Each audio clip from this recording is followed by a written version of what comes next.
តាំងពុទ្ធសាសនាឲ្យបើអត់ដឹងឲ្យសោះនោះនឹងសូមឲ្យយើងនិយាយជ្រាបណាគ្រោះថ្នាក់ធំដូចជាមេដាបិតាទៀតគាត់នៅរស់យើងចិញ្ចឹមគាត់អានោះធ្វើបន់ខែភ្លឺ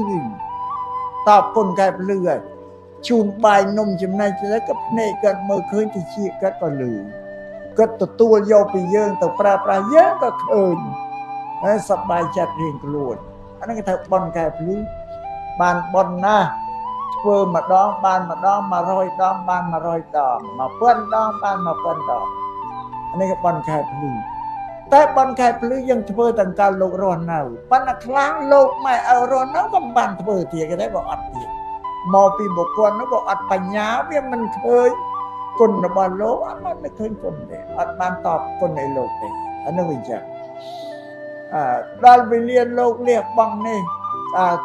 ទទួលមរណកាលទៅកាន់លោកខាងមុខឲ្យនៅតែគុណនោះក៏អត់ភ្លេចទេនៅតែនឹករលឹងចឹង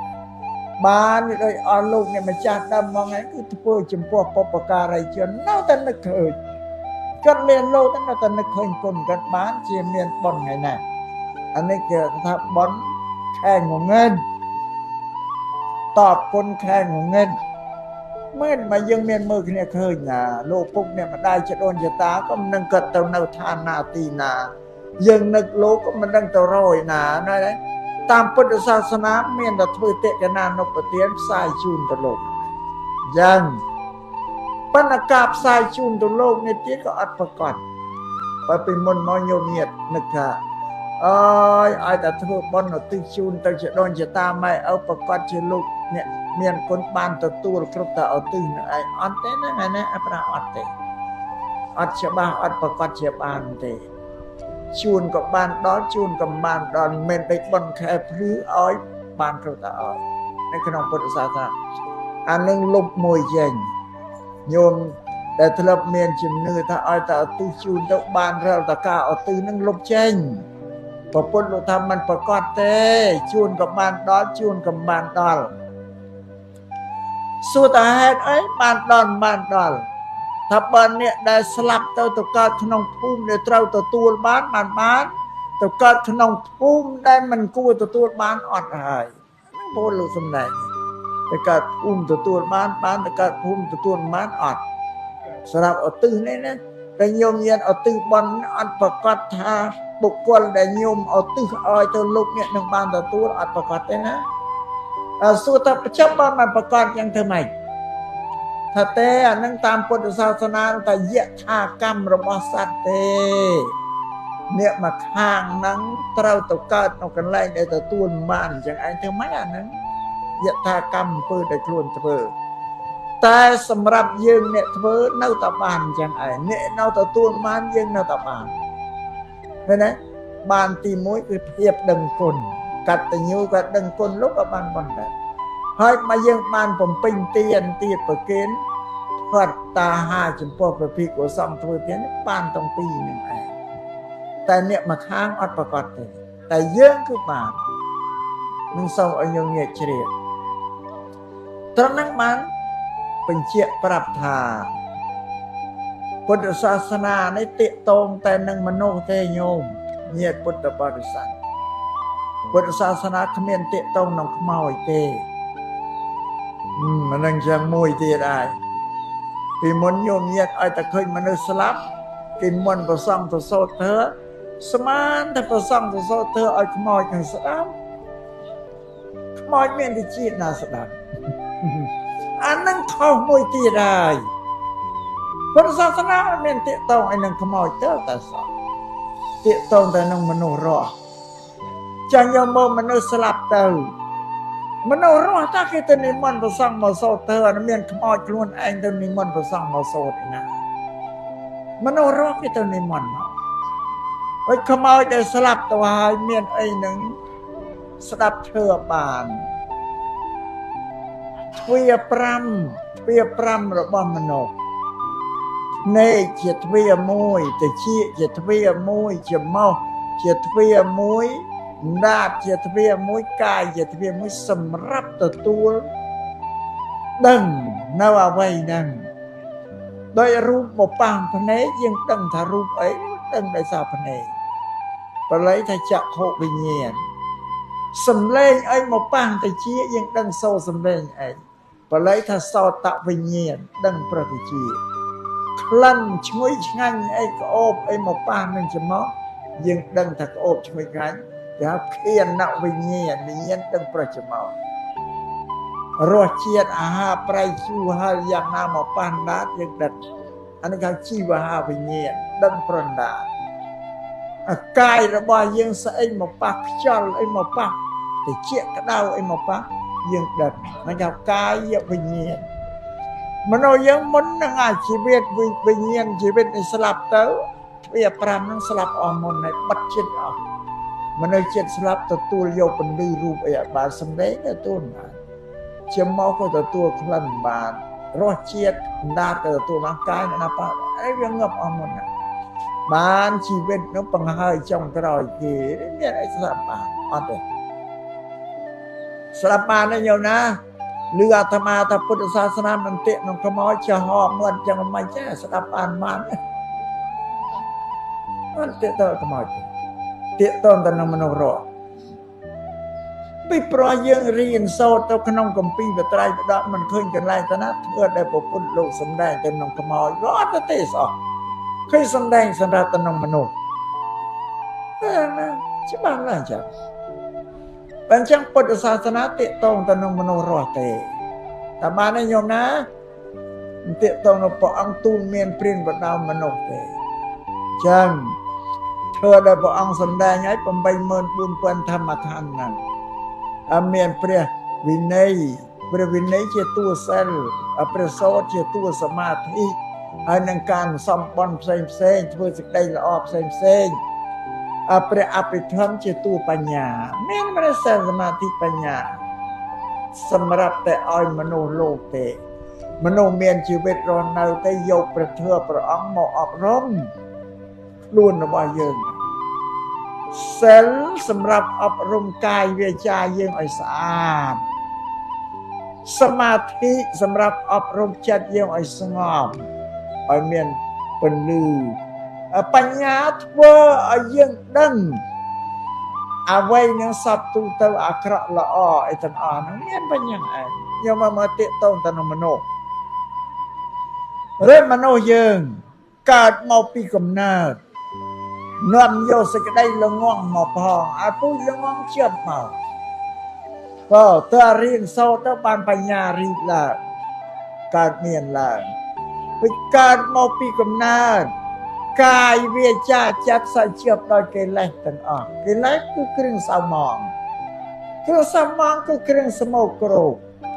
កាយវាចាចិត្តនោះពេញចិត្តទៅនឹងអំពើអាក្រក់សេចក្តីអាក្រក់ទុច្ចរិតគឺពេញចិត្តទាំងអស់ម្ល៉េះហើយបានពុទ្ធសម្មាសម្ពុទ្ធលោកសម្ដែងធ្វើទៅសិលឲ្យយើងមកសម្អាតកាយវាចាយើងឲ្យស្អាតឲ្យវាឈប់អាក្រក់ទៅសមាធិឲ្យមកអប់រំចិត្តឲ្យស្អាតឈប់ឲ្យចិត្តនឹងវាក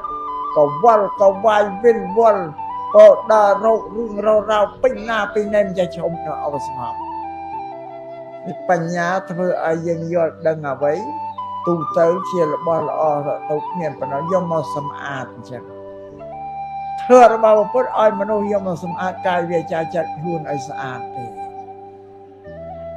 បើមិនបានយកធ្វើរបស់ពុទ្ធមកអប់រំទេនៅតែប្រព្រឹត្តអាក្រក់ដោយកាយដោយវាចាទុច្ចរិតសពបែបសត្វយ៉ាងនឹងសូមឲ្យញោមញាតិជ្រាបប៉ុណ្ណឹងដោយព្រះអរហន្តជាសាវករបស់ព្រះសម្មាសម្ពុទ្ធនឹងលោកបានកម្ចាត់កិលេសក្រោធក្រៀតនៅដោយកាយវាចាលោកដោយសិលលោកកម្ចាត់កិលេសជិនកណ្ដាលនៅក្នុងចិត្តក្រោបចិត្តដោយសមាធិលោកកម្ចាត់កិលេសជិនល្អិតក៏ដែលដេកសំងំក្នុងចិត្តនឹងដោយបញ្ញាសម្រាប់លាងកម្ចាត់កិលេសឲ្យស្អាតកាលណាវាស្អាតកិលេសឲ្យមនុស្សនោះទៅជាមនុស្សសប្បុរសហើយអ្នកស្ងប់គឺអត់ធ្វើអំពើអាក្រក់ទេស្អប់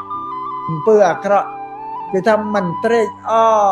ក្នុងអំពើអាក្រក់ជៀសវាងអំពើអាក្រក់អត់ធ្វើទេនេះពូសប្បុរស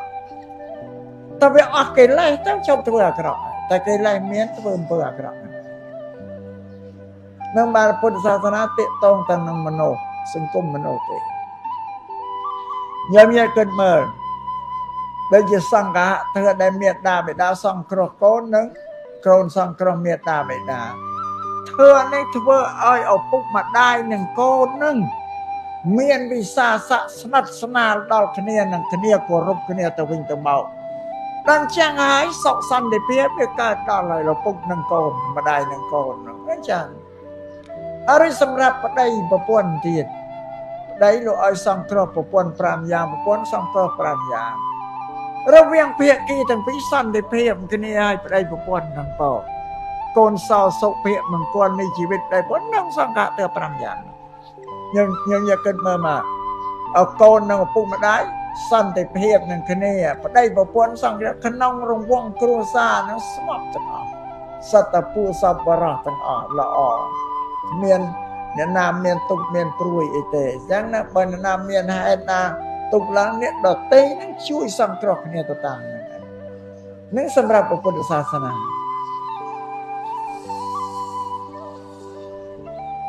ញោមស្ដាប់បានទេដូចមិនចេះមត់ចំហអញ្ចឹងឬចំហផ្ទៀងស្ដាប់បាទយើងកាបរោះទៅភ្លេចកំបប់មកអើខំព្យាយាមមកនេះញោមអើយខំមកបញ្យល់ញោមឲ្យស្គាល់ពីពុទ្ធសាសនាហ្នឹងឯងស្ដាប់បានទេហើយខំមកនេះហ្នឹងព្រមមើលទៅញោមញាតិពុទ្ធបរិស័ទកាន់ពុទ្ធសាសនាមិនស្គាល់ពាក្យទូមានពីបដៅរបស់ពុទ្ធសាសនារួចមួយទៀតពុទ្ធសាសនានេះអត់មានទាក់ទងនឹងពិធីបួងសួងបន់ស្រន់ទេណាញោមអត់មានទេណា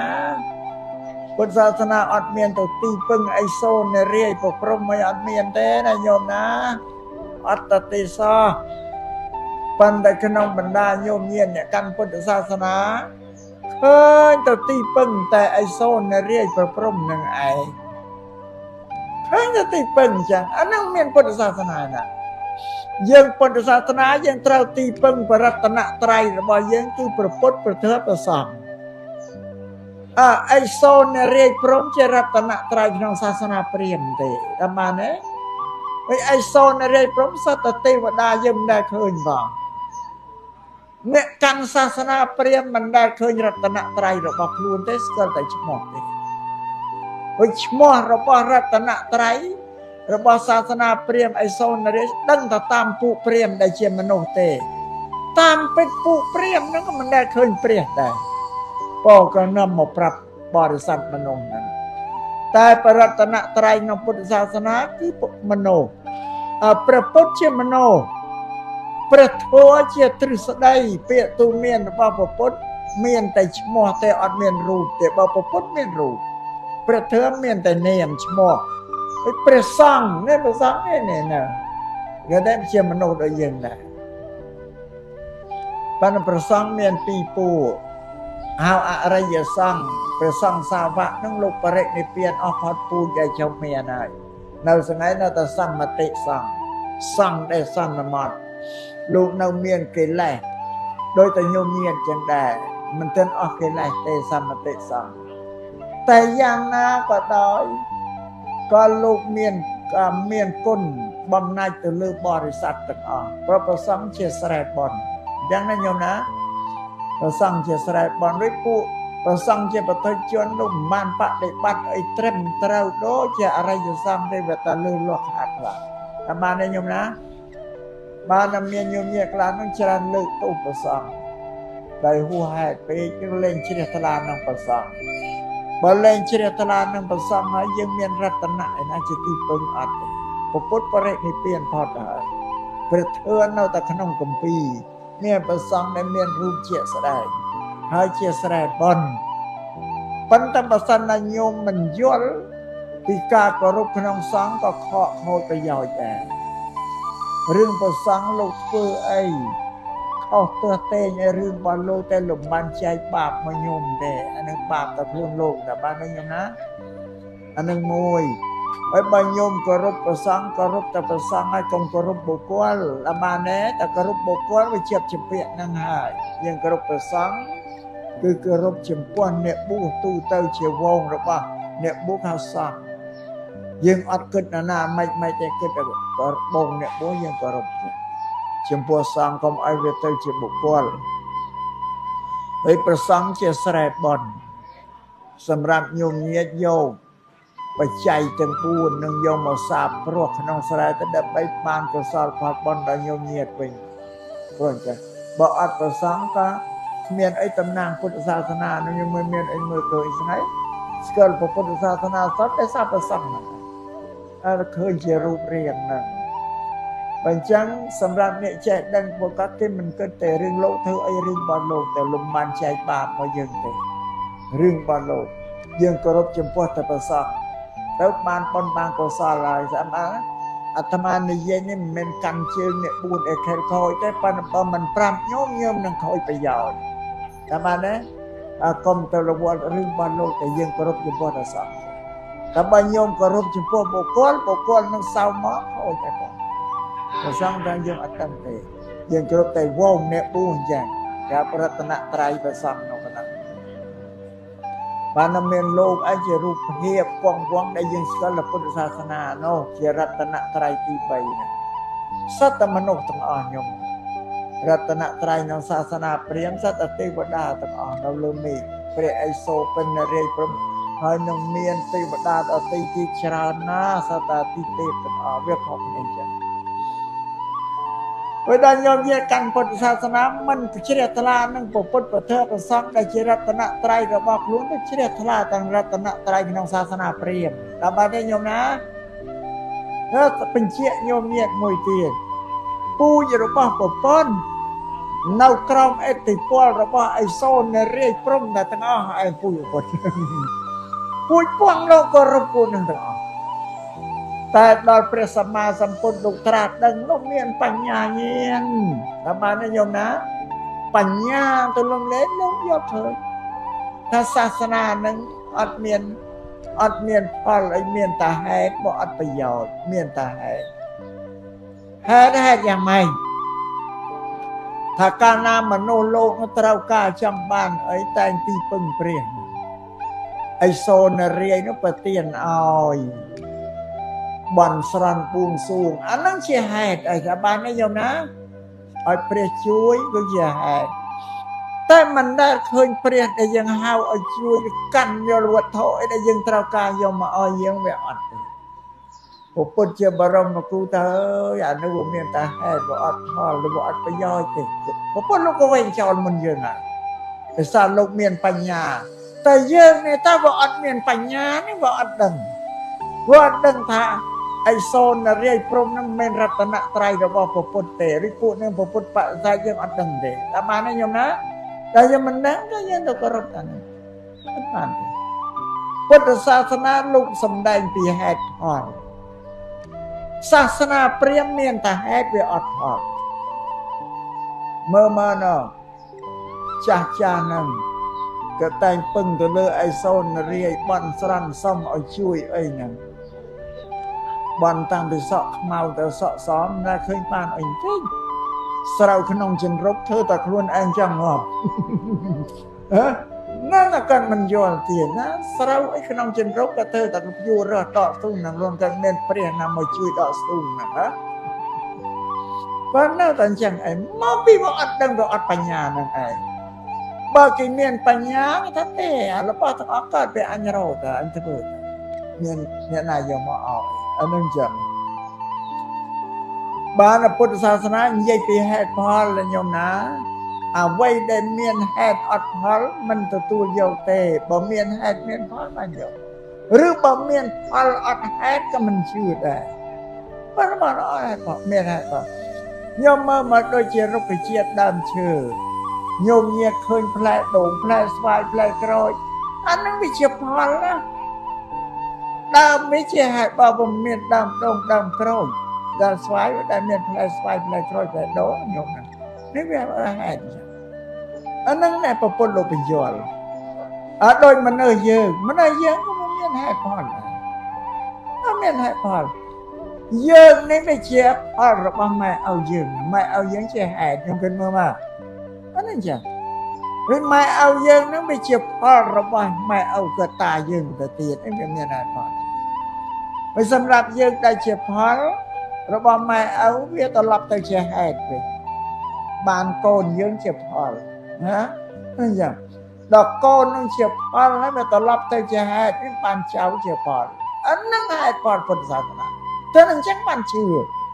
អាហ្នឹងជឿនឹងចឹង